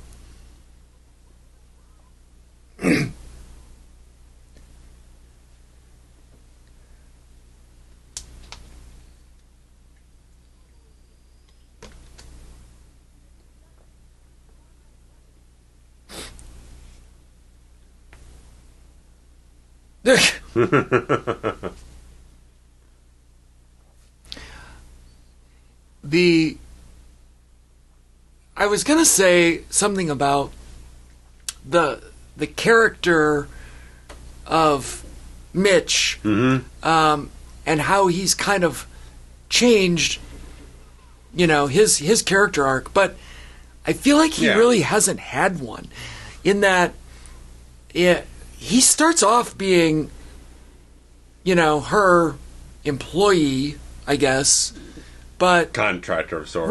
Right, but like I feel like he's always been fighting for her. Yeah. And like there isn't like an adversarial thing that he overcame. He's more of a person trying to affect her arc to a degree. Especially after she makes a change, he's kind of like, I like that school teacher. When she comes back around, give me a call and stuff like that. Right. Trying to make her kind of confront the stuff that she's trying to avert herself from. And so in screenwriting, that's called a window character. Yeah. And he is like the prime example of a window character, because everything that he does in this movie helps the main character realize her theme or her arc. Yeah. And he gets a little, as we get to the end of the film, ends up having everything that he does helping her gives a shine onto him that kind of make him look better in the eyes of the ex-wife and stuff like that. So it rubs off on him to kind of make him look like a better man at the end of the day, too. So it's kind of him kind of going through, not so much of an arc, but it's just him kind of proving that he's a better man than what people have looked at him at before. Sure.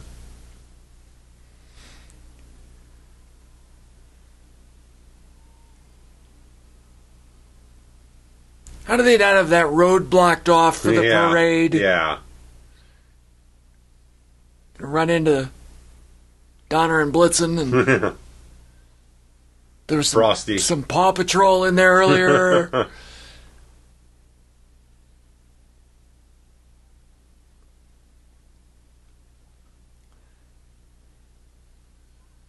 As much as I love that, I like that they cut quick. Yeah, it's a nice cut. Who's the editor on the sucker? As much as I like the little girl in this, I also feel like she's not playing a typical... Like, she's not vocally scared. She's not crying in any scene. Right. You know what I mean? Like... I feel like in most scenarios... You can feel that she's going through a harrowing experience, but she's a capable protagonist, and she can keep it together, and she can push forward through it, but you can see the emotion in her eyes, what's driving her at the moment. Yeah, and I guess it's just a taste, right? Like, do you have her play hysterical child at times, or always together? I mean, the kid, yeah. Yeah. But the editor on this, William Goldenberg, he was nominated for both Argo, The Insider, Seabiscuit, Zero Dark 30, which is not, and well, that's... I didn't mind that one. Not that one. That's Hurt Locker. Hurt Locker's the one I don't like. And Zero Dark 30 I liked. Imitation Game. So this guy... I loved that one. So this guy's hot. He was the cinematographer... Or the editor, editor on the Insider. Insider, yeah. Which should have won Best Picture, as we've all claimed for years. Something worth a goddamn. They got like 8 nominations, won nothing. Now, I know you don't put much stock in these online interviews, but Michael Mann, did recently say... he wants a 4K. Yeah. He pretty much works on 4K of that, Mohicans, Manhunter, so he's making himself busy right now. That's the Peace Bridge right there. And it stops right before it gets to the border. That's perfect. The Peace Bridge goes over the Niagara River into the U.S. side. Well, obviously the border is on the bridge. That view... Like, I feel like that's the bridge you're going to take if you're driving from Buffalo. That's the way you're going to enter Canada. If you enter Niagara from the north, which is how I always go, because I cut through Michigan, and then you come south, past Toronto, the Toronto side, you don't cross that bridge at all. And the view is way better on the Canadian side than it is if you stop in the U.S. side.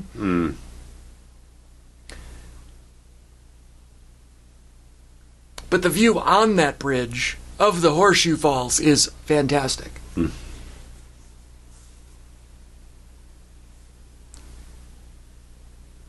Great, cinematography and editing here. Yeah. And there he goes. Goodbye.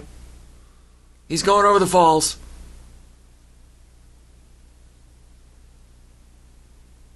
I've done the tour where you go behind the falls. Okay. And look out a couple little windows that they've made back there.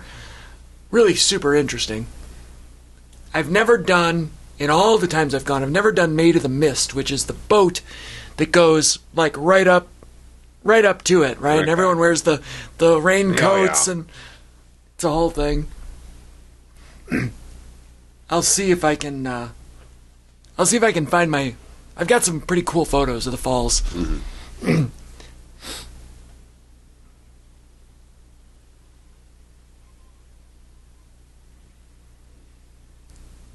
Now, what if they know she's not in the truck, and the truck is a bomb? I get that. What is the end game? Why are we just trying to blow up the truck? For why? For why? I love the Christmas lights. Do they just want to blow up the kid at this point? Well, the thing's still ticking down regardless. Right. But I don't remember what the point of the bomb truck was. I know, we got a little sidetracked here and there.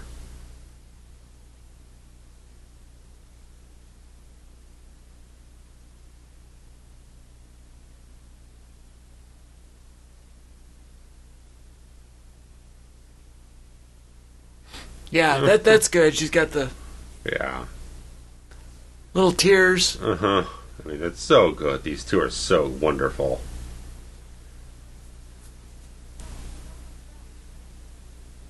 I mean, I feel like that's a hallmark of a really good action film is when you find some heart in the story, where it's not just blow stuff up and beat people up, but you can find an emotional through line for the story. The kid's got to run the other way because she's running towards Canada, and you didn't need a passport at that time, but you can't just enter another country. Sure. On foot. You're going the wrong way. I get it, though. I totally get it. Yeah.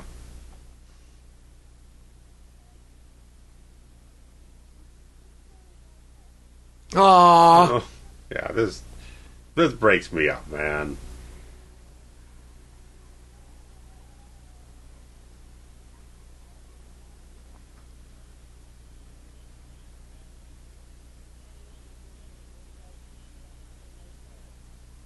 I feel like they're a little too close.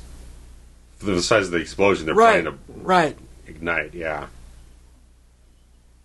Oh, and she's trying the tough love. Yeah.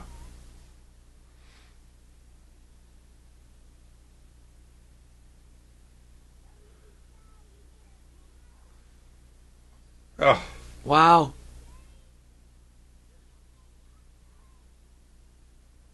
That's a great comeback. Yeah.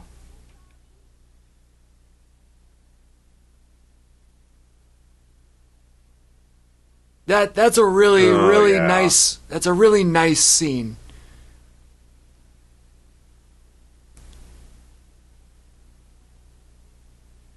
Really, really well done, Shane Black. Yeah. This movie really is not popular. It's not. It's become a cult. It's so much appreciated now, but I mean, like I said, it didn't break even at box office, and the thing is, everyone involved with this thing, Geena Davis, Samuel L. Jackson, Renny Harlin, they love this film. They think it's one of the best things they've ever done. I have such a like my memory of this movie is the trailer. The trailer's great for me. Which is really focused around the jump out the window, shoot the ice out scene. Yeah, a lot of that. And I feel like it was on every home video for forever.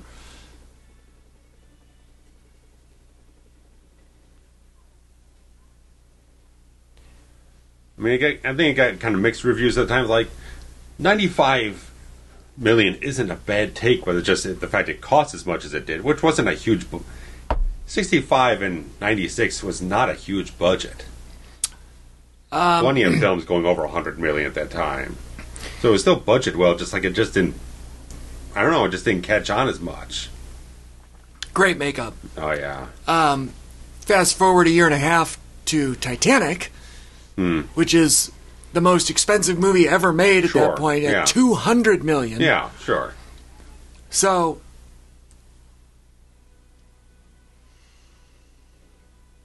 I remember being, in 97 and hearing the Titanic cost $200 million.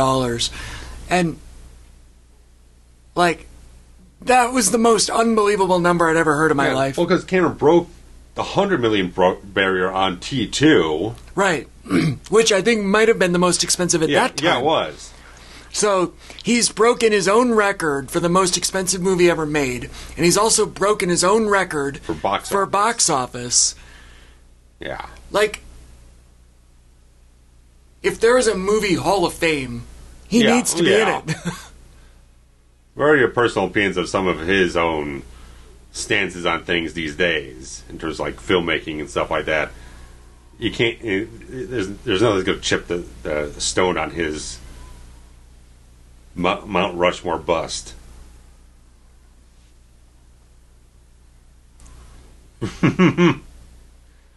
The go up the Christmas lights is so good.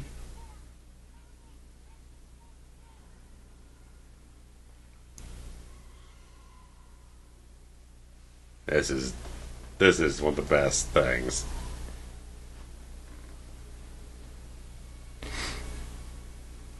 Here we go. Renny Harlin knows how to blow shit up, man. Whoa. Yeah. Check that. He blew up the Peace Bridge. That's not a CGI fire, by the way. There's probably some miniatures involved, but god damn, man. Right. Look, it's like the goddamn DeLorean there. It was on fire on the back end. Woo! Cars dropping out of the sky. If that's not a payoff, I don't know what is. I mean, sometimes we criticize, like, that explosion doesn't seem like it's big enough for what this thing's kind of touted as being. Right. That's about the size. It's about what I would have figured. If they're going to set this thing up to be like a big terrorist explosion type of thing, that feels about the right size for it.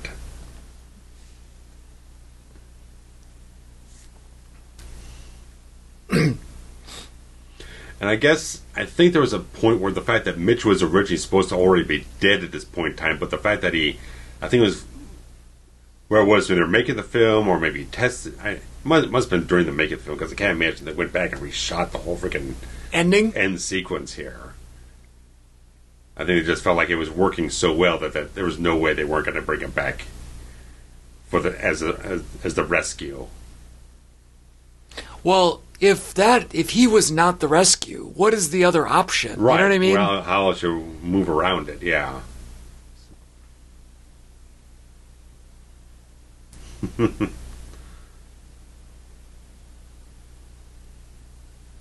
And now we get our Thelma and Louise ending. Yeah, a little bit.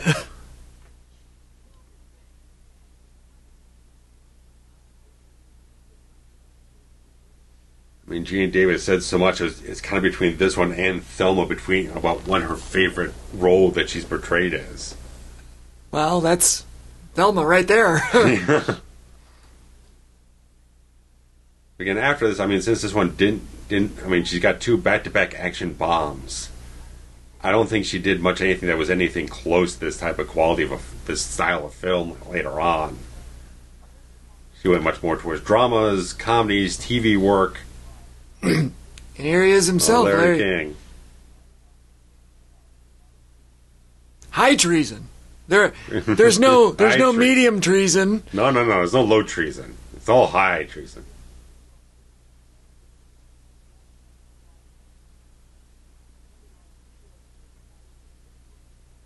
Oh, Pittsburgh native. All right. Mm-hmm. So it is Pittsburgh. All right. It's the rock of the Gerald Ford.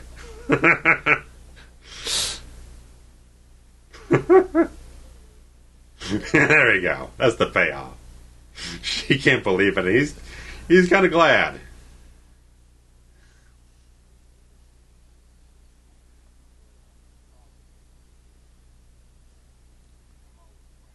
That's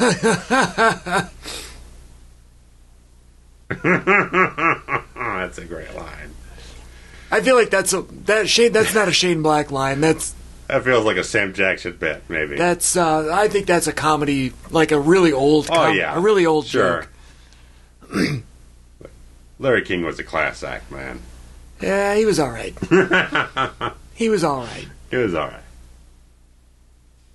He's a Dodgers fan. Oh, wow.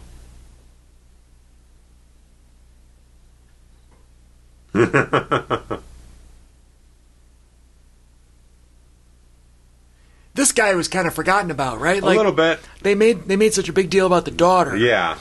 But there was never what is this guy up to? Is he concerned? Is he... Right. You know? He's just a lucky dude.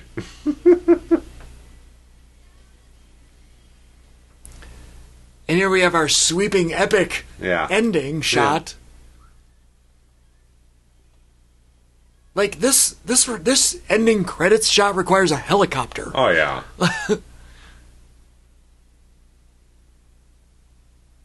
third billing for Yvonne Zima.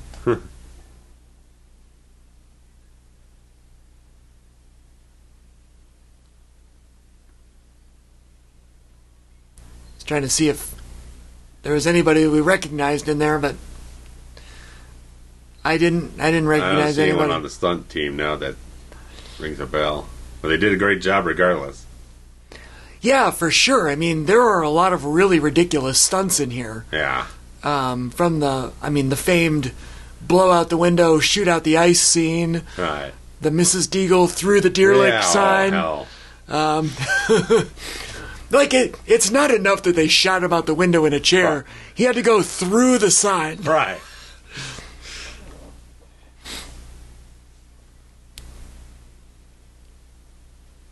Steadicam is a registered trademark? Yep. I don't think I knew that. Because the Panavision version is Panaglide. That's what John Carpenter always used. Panaglide, right, okay. I've heard that. Mm-hmm. I never realized that it was a trademarked thing. Well, it's like Kleenex. Everyone just kind of uses it as the Right. common shorthand.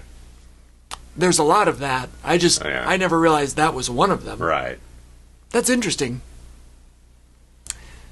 Because I'd also heard of, Panaglide, but Yeah. is one, like, Steadicam has become the industry standard, though, right? I imagine so. That's what my friend Eric has. He's got his own Steadicam Registered rig. trademark? rig and everything. Because I feel like, is it VHS beta kind of? I don't know. I really don't know the I thought maybe you would know. No. Oh, young Doug.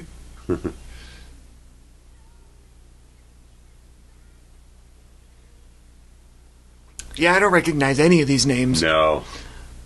Makes you wonder, though, because, could Tanya Jansen, the on-set nurse, have worked on, who got the Avengers? Maybe, yeah, right. Who knows? We don't know. Chuck Tamburo, the aerial coordinator. Mm-hmm. There's been a lot of aerial coordinating needing done in the last 30 years. Jack Wu 2. Is it Jack Wu 2 or Jack Wu the second? I'm confused. Digital artists, there were only 6. If this were made today, There's it would be 10,000 of them. Literally. They're going to fill the screen with 5 columns. Yeah, at least. Well, the thing's just going to go on for 40 minutes. Right, you gotta have at least 12 minutes of credits, of which 10 are digital. Right. That's why the movies cost so much. Look at how many people you got to pay. Right. This one had 6. Right.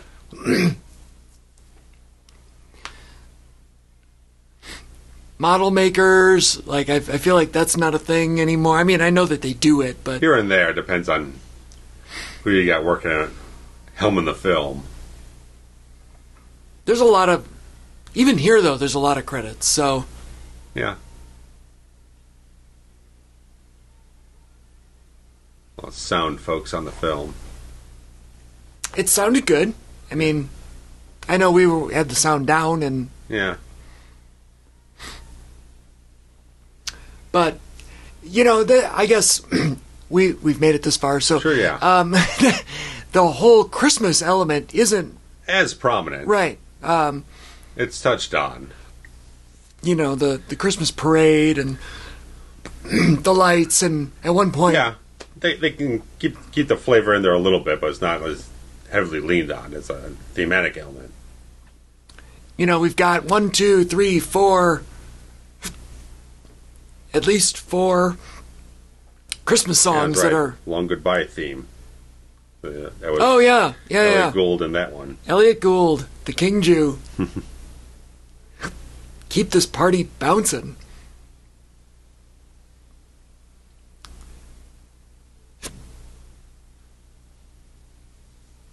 Written by Jars of Clay. Jars of Clay was around in 95? I feel like I didn't know that.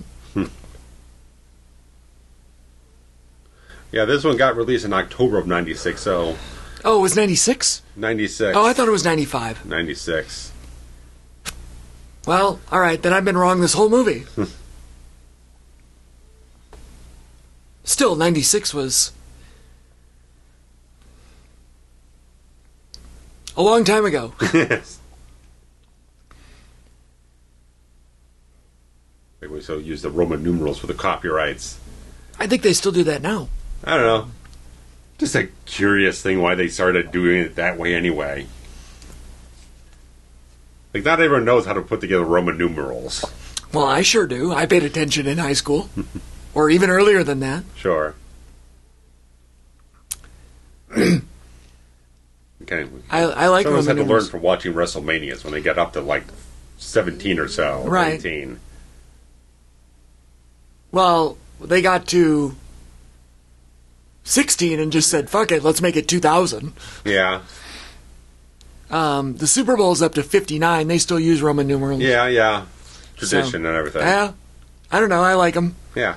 Whatever. Which way. So, all right, well, it's Christmas season. We're going to be back with more Christmassy fun. Yes, we will be. But guys, thanks for joining for this one, and let us know how you felt about everything. We'll see you next time. Bye-bye.